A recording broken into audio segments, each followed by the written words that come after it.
நயினாதீவுக்கு திருவிழா பார்க்க போயிருந்தோம். இது ஒரு மகிழ்ச்சியான தருணங்களை உணரும் கடல் பயணம்.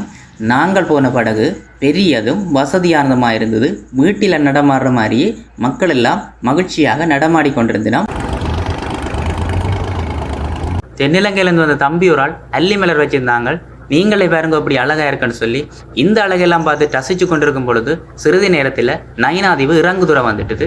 நாகபூசணியம் சரிசிக்க போறதுக்கு மக்கள் எல்லாம் முந்தி அடிச்சு கொண்டு இறங்கினாங்க. நானும் படகுலேருந்து இறங்கி மக்களாக போய்கொண்டிருந்தேன். முதலாவதாக நயினாதீவு நாகபூசணியம் என்ற கோபுர தரிசனம் கிடைச்சிது. வணங்கி கொண்டு உள்ளே போனால் தேங்காய் உடைக்கிறதும் தேர் இழுக்கிறதும் அங்க பிரதர்சனம் செய்கிறோம்னு சொல்லி பல்லாயிரக்கணக்கான மக்கள் மெய்சிலிக்கிற காட்சியாக இருந்தது. பார்க்கும் பொழுது உங்களுக்கும் இந்த வீடியோ பிடிச்சிருந்தா லைக் பண்ணுங்க ஃப்ரெண்ட்ஸ்.